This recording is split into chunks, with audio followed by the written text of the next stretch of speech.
নমস্কার বন্ধুরা, এই বাংলা রণের শোতে আপনাদেরকে স্বাগত।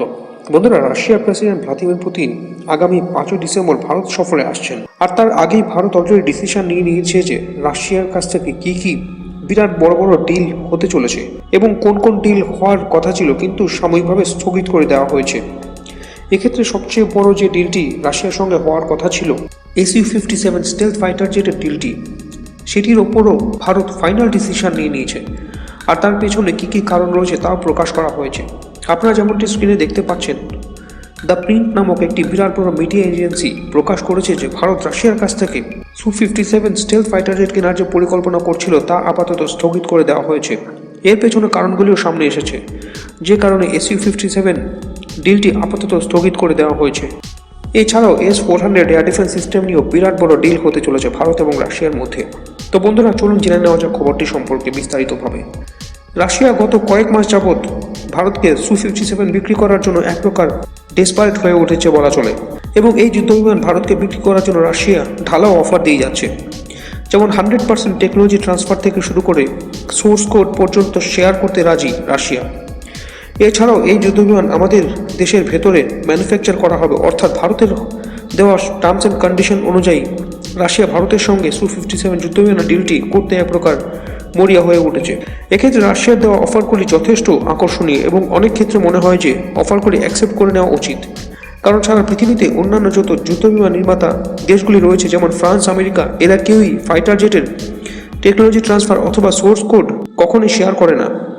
এছাড়াও এই দেশগুলি সারা পৃথিবীতে যেসব দেশকে তাদের যুদ্ধবিমান বিক্রি করে, সেক্ষেত্রে তাদের বিক্রি করা যুদ্ধবিমানগুলি ব্যবহারের ক্ষেত্রে অনেক রেস্ট্রিকশন থাকে, কিন্তু রাশিয়া ভারতকে Su-57 বিক্রির ক্ষেত্রে সেরকম কোনো প্রকার রেস্ট্রিকশন তো নেই। বরং ভারত ইচ্ছে করলে রাশিয়ার ওই Su-57 ফাইটার জেটগুলি আমাদের দেশের ভেতরে তৈরি করে ইচ্ছে মতো মডিফিকেশন করতে পারে এবং ব্যবহার করতে পারে, এমনকি অন্য দেশকে এক্সপোর্টও করতে পারে। কিন্তু এসব আকর্ষণীয় অফার থাকা সত্ত্বেও ভারত চাইলেও রাশিয়ার কাছ থেকে Su-57 যুদ্ধবিমানটি কিনতে পারছে না। কিন্তু ভারত রাশিয়ার এই ডিলটি রিজেক্টও করেনি, ডিলটিকে আপাতত স্থগিত রাখা হয়েছে। তার কারণ হলো আমেরিকার সরকার এবং সেখানকার রাষ্ট্রপতি ডোনাল্ড ট্রাম্পের জন্য। কারণ ডোনাল্ড ট্রাম্প একজন অত্যন্ত আনস্টেবল মানুষ। এই ব্যক্তি ভারতের বিরুদ্ধে অর্থনৈতিক প্রতিবন্ধকতা চাপিয়ে ভারতের ক্ষতি করতে দুবার ভাববে না যদি ভারত রাশিয়ার সঙ্গে Su-57 ডিলটি করে। তাছাড়া এই মুহূর্তে ভারত এবং আমেরিকার মধ্যে ফ্রি ট্রেড ডিল প্রায় কমপ্লিট হওয়ার পথে। আর এই সময় Su-57 ডিলটি করে ভারত অযথা আমেরিকাকে খেপাতে চাইছে না। এছাড়াও আমেরিকা তাদের সবচেয়ে elite technology stealth fighter jet F-35 বিক্রি করার জন্য ভারতকে স্পেশাল অফার দিয়ে রেখেছে। আর তাতে আমেরিকার তরফ থেকে কোনো প্রকার রেস্ট্রিকশনও থাকবে না। আমেরিকা সাধারণত তাদের যুদ্ধবিমান বিক্রির ক্ষেত্রে এই ধরনের অফার ইসরায়েল ছাড়া সারা পৃথিবীর অন্য কোনো দেশকে দেয় না। আর ট্রাম্পের মুখের ওপর F-35 অফারটিকে রিজেক্ট করে রাশিয়া Su-57 ডিলটি করলে তা ভারতের জন্য ক্ষতিকারক হবে। কারণ গত কয়েক মাস যাবৎ ট্রাম্প যেভাবে অ্যান্টি ইন্ডিয়া হয়ে গেছে, তাতে এই মুহূর্তে ট্রাম্পের দেওয়া F-35 ডিলটি রিজেক্ট করে রাশিয়ার সঙ্গে Su-57 যুদ্ধবিমানের ডিলটি করলে ট্রাম্প ভারতের অর্থনীতিকে ধ্বংস করতে যতদূর যাওয়া যায় ততদূর যাবে। ভারত তা কোনো মতে চায় না। এটি হলো একটি কারণ রাশিয়ার সাথে Su-57 ফাইটার জেটের ডিলটি না করার। অপর কারণটি হলো রাশিয়ার দেওয়া Su-57 ফাইটার জেটের ডিলটি ভারত আরও কিছুটা অ্যানালাইজ করতে চায়।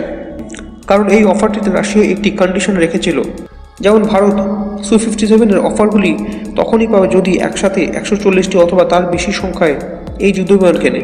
কিন্তু এত বিপুল সংখ্যায় ওই যুদ্ধবিমান কিনলে ভারতের স্বদেশি স্টেলথ ফাইটার জেট অ্যামকার প্রজেক্টটি কমপ্লিট হবে না। সেই জন্য রাশিয়ার সাথে Su-57 যুদ্ধবিমানের ডিলটি আপাতত স্থগিত রাখা হয়েছে। এই ডিলটি কবে হবে সে বিষয়ে আপাতত অফিসিয়ালি কোনো আপডেট নেই। তবে যেটি মনে করা হচ্ছে, আমেরিকার সাথে ফ্রি ট্রেড ডিলটি কমপ্লিট হয়ে যাওয়ার পরই ভারত রাশিয়ার সঙ্গে Su-57 ডিলটি করবে। তো বন্ধুরা, এতক্ষণ আমরা জানলাম যে ভারত রাশিয়ার কাছ থেকে কোন যুদ্ধাস্ত্র আপাতত কিনবে না। তো এখন জেনে নেওয়া যাক ভারত রাশিয়ার কাছ থেকে কোন যুদ্ধাস্ত্র কিনবে। ভারত রাশিয়ার কাছ থেকে অ্যাডিশনাল 5টি S-400 এয়ার ডিফেন্স সিস্টেম কিনতে চলেছে এবং এটি একেবারে কনফার্ম হয়ে গেছে।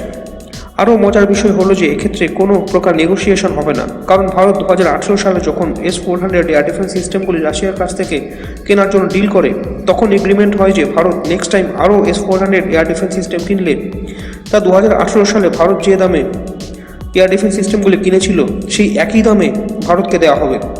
সেই জন্য ভারত 6 বছর আগে যে দামে এই এয়ার ডিফেন্স সিস্টেমগুলি কিনেছিল সেই একই দামে 5টি এয়ার ডিফেন্স সিস্টেম কিনবে। কিন্তু এক্ষেত্রে ডলারের ইনফ্লেশনের জন্য ভারতকে এক্সট্রা 16,000 কোটি টাকা দিতে হবে। 2018 সালে 5টি S-400 এর দাম পড়েছিল প্রায় 40,000 কোটি টাকা বা তার কাছাকাছি, কিন্তু এইবার 5টি S-400 এর দাম পড়বে 56,000 কোটি টাকা। এর কারণ হলো 2018 সালে $1 ভ্যালু ছিল 75 টাকা, কিন্তু এখন তা বেড়ে হয়েছে 90 টাকা। সেই জন্য এবারে ডলারের ইনফ্লেশনের জন্য এক্সট্রা 16,000 কোটি টাকা খরচা হচ্ছে। আর 5টি additional S-400 air defence system ভারতের কাছে আসলে ভারত ওই অ্যাডিশনাল এয়ার ডিফেন্স সিস্টেমগুলির সাহায্যে একটি সম্পূর্ণ দুর্বৃত্ত কেল্লায় পরিণত হবে। কারণ তখন ballistic missile, drone, fighter jet শত্রুপক্ষের তরফ থেকে যাই ছোড়া হোক না কেন, সব ভারতীয় সীমার মধ্যে প্রবেশ করার আগে আকাশই ধ্বংস হয়ে যাবে। আর ভারতের কাছে শুধু S-400 এয়ার ডিফেন্স সিস্টেমই নয়, অনেক শর্ট রেঞ্জ, মিডিয়াম রেঞ্জের কম্বিনেশনে তৈরি এয়ার ডিফেন্স সিস্টেম রয়েছে, যেমন BMD শিল্ড। অর্থাৎ শত্রুপক্ষের তরফ থেকে ছোড়া থ্রেটের ধরন অনুযায়ী এয়ার ডিফেন্স সিস্টেমগুলি কাজ করবে। এমন নয় যে সস্তা ড্রোন মেরে নামানোর জন্য মিলিয়ন মিলিয়ন ডলারে ইন্টারসেপ্টর মিসাইল ফায়ার করতে হবে।